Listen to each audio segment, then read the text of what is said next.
Assalamualaikum warahmatullahi wabarakatuh. Alhamdulillahi wa kafa wa usalli wa sallimu ala Sayyidina Muhammadin al-Mustafa wa ala alihi wa ashabihi ahli sudaqi wal wafa. Asyhadu an la ilaha illallah wahdahu la syarika lah wa asyhadu anna Muhammadan abduhu wa rasuluh. Allahumma shalli ala Sayyidina Muhammad wa ala ali Sayyidina Muhammad. Pemirsa yang kami hormati, yang kami muliakan, mudah-mudahan Anda semuanya selalu dalam lindungan Allah Subhanahu wa taala, tercurah segala rahmat, hidayah, keberkahan, inayah dari Allah Subhanahu wa taala. Segala rizkinya diberikan kelancaran, kelapangan, keluasan. Mudah-mudahan segala hajatnya dikabulkan oleh Allah Subhanahu wa taala, segala aktivitasnya diberikan kelancaran oleh Allah Subhanahu wa taala. Amin ya rabbal alamin. Terima kasih Anda semuanya berkenan untuk hadir di majelis ini. Sahabat-sahabat semuanya, para alim, para ulama, para kiai, para bunyai yang kami muliakan, asatidz wal asatidah, masyayikhina yang berkenan untuk hadir. Terima kasih atas dukungan Anda semuanya, karena tanpa dukungan Anda tentunya majelis ini tidak akan memberikan manfaat apapun, dan tentunya tidak akan memberikan kemanfaatan untuk masyarakat, yaitu khususnya untuk kaum atau warga Ahlus Sunnah wal Jamaah, kaum Nahdiyin. Pemirsa yang kami muliakan, ada amalan di malam nisfu Sya'ban atau pertengahan malam bulan Sya'ban, yang itu adalah termasuk amalan yang bid'ah mungkarah, atau amalan yang terlarang, atau amalan yang sesat. Ya, amalan yaitu sholat yang dikerjakan di malam nisfu Sya'ban, itu adalah amalan yang tidak dicontohkan oleh Rasulullah SAW, dan itu adalah termasuk amalan yang terlarang atau bid'ah mungkarah, atau amalan yang qabihah, yang buruk. Nah, amalan sholat yang dilarang oleh sunnah atau bertentangan dengan sunnah, dan ini adalah hukumnya adalah bid'ah mungkarah, ini juga disampaikan keterangannya oleh Imam Nawawi. Imam Nawawi dalam kitab Majmu' Syarhul Muhadzab, ya, Syarah Al-Muhadzab, yaitu jilid keempat halaman 56, ya, karangan dari Imam Nawawi. Ya, bagaimana keterangannya? Ini disampaikan oleh Imam Nawawi. Al-Ashirah, yang ke-10, as-salatul ma'rufatu bisolatir raghaib, yaitu solat yang telah dikenal bisolatir raghaib, dengan nama atau dengan julukan yaitu solat raghaib.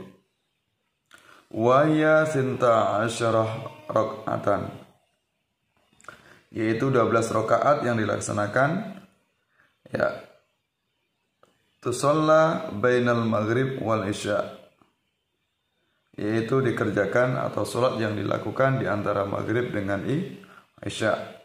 Lailata, ya, pada malam hari, awali Jum'ah, Jumat yang awal atau Jumat yang pertama, fi Rajab, yaitu bulan Rajab.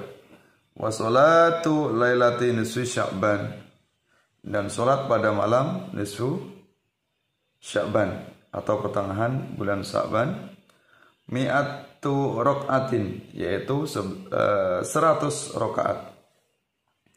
Wahatani solatani bid'atani, ya, ini adalah dua solat yang bid'ah mungkarotani, yaitu yang mungkar, yang terlarang atau menyalahi dari sunnah Rasulullah, qabihatani, dan juga termasuk buruk atau tercela. Wala yughtarru bidzikrihima. Jangan tertipu dengan penyebutan kedua surat ini. Ya, fi kitabi Qutil Qulub, yang tercantum dalam kitab Qutil Qulub wa Ihya'i Ulumiddin, atau dalam kitab Ihya' Ulumiddin, yaitu karya dari Imam Ghazali. Nah, ini ada dua sholat sunat yang terlarang dalam keterangan dari Imam Nawawi ini. Beliau adalah termasuk imam besar dalam mazhab Syafi'i, yaitu sholat 12 rakaat dikerjakan di bulan Rajab, atau 100 rakaat yaitu dikerjakan saat malam nisfu Sya'ban, ya. Malam nisfu Sya'ban yang dikerjakan 100 rakaat ini adalah bid'ah mungkar yang tidak pernah dicontohkan oleh Rasulullah, dan tentunya adalah dibenci atau terlarang, atau sholat yang menyebabkan sesat.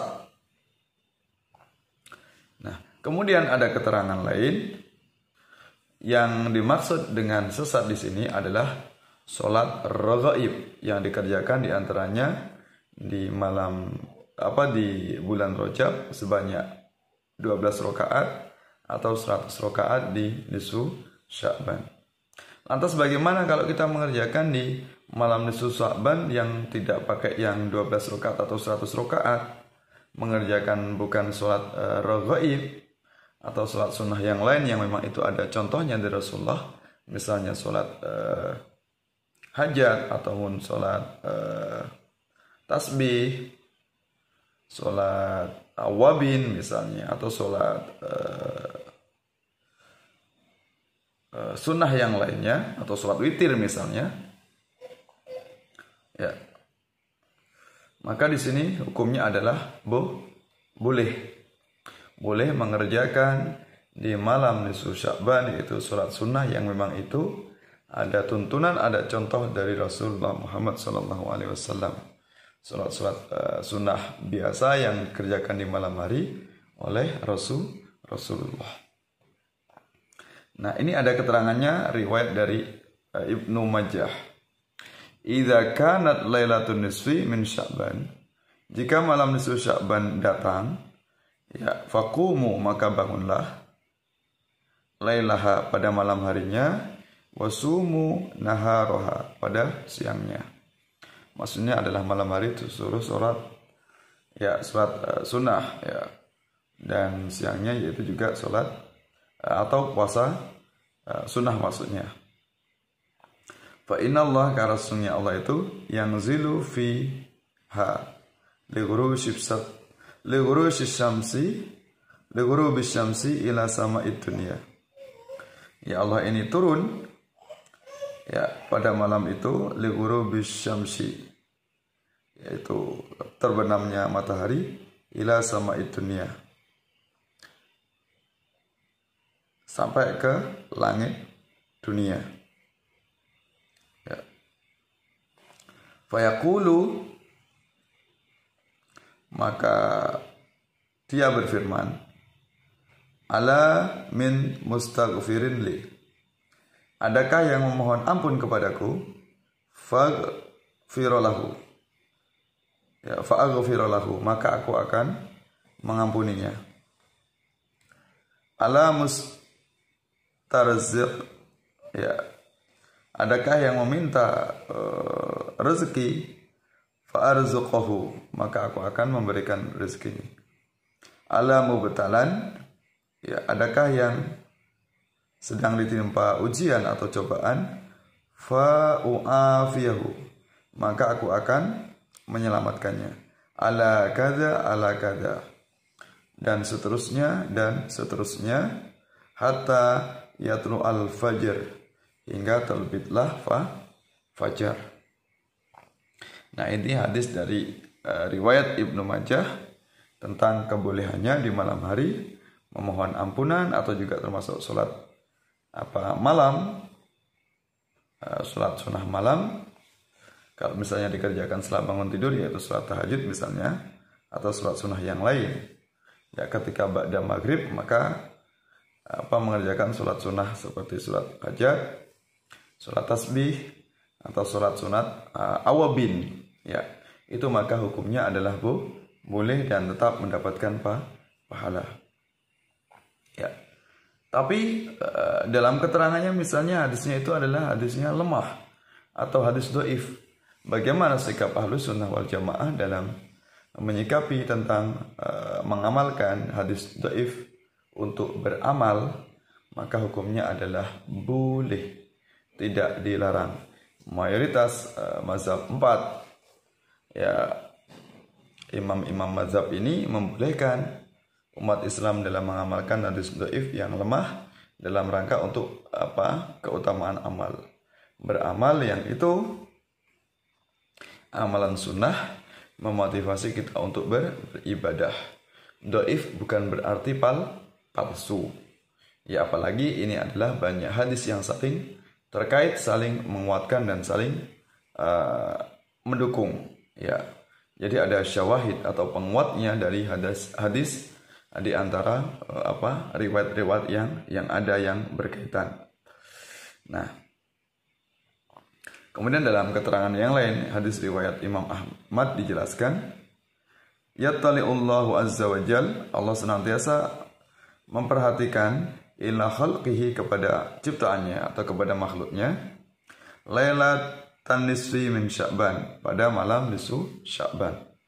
Jadi Allah meneliti, memeriksa, mengetahui atau melihat siapa-siapa yang mengamalkan atau menghidupkan di malam nisfu Sya'ban.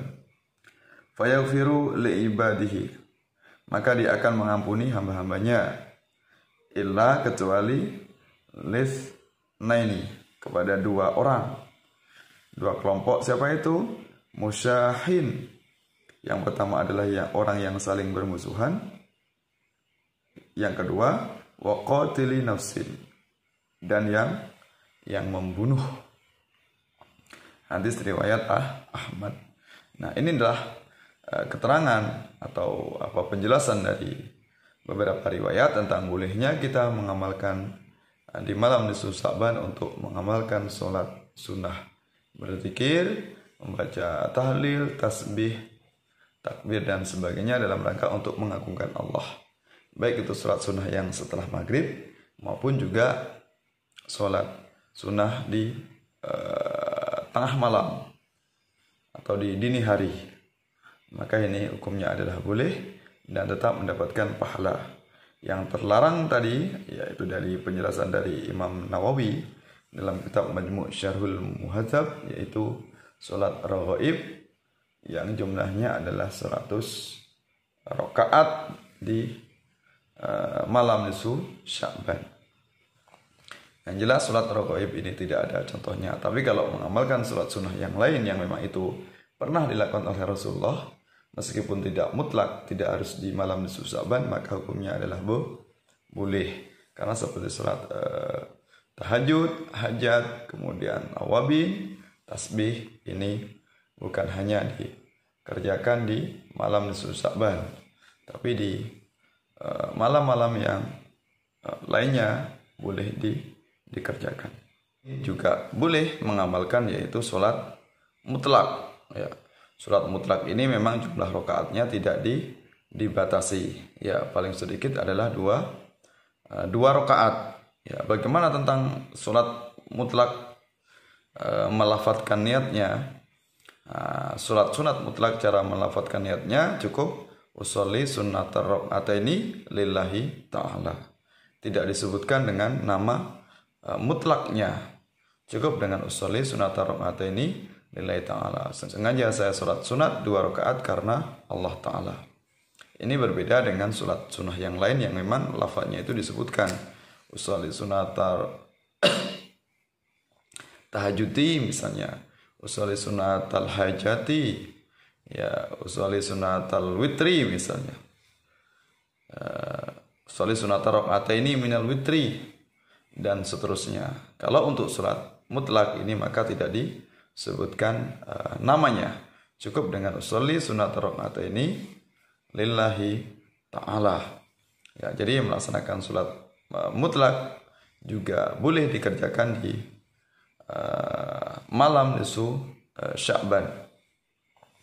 Itu penjelasannya, mudah-mudahan bermanfaat untuk saudara-saudara kita, untuk kita semuanya yang mungkin selama ini mengamalkan malam nisfu Sya'ban dengan menghidupkan salat sunnah, maka silakan laksanakan.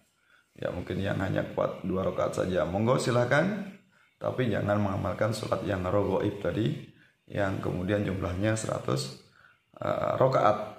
Sedangkan salat sunnah yang lain itu maka hukumnya adalah boleh.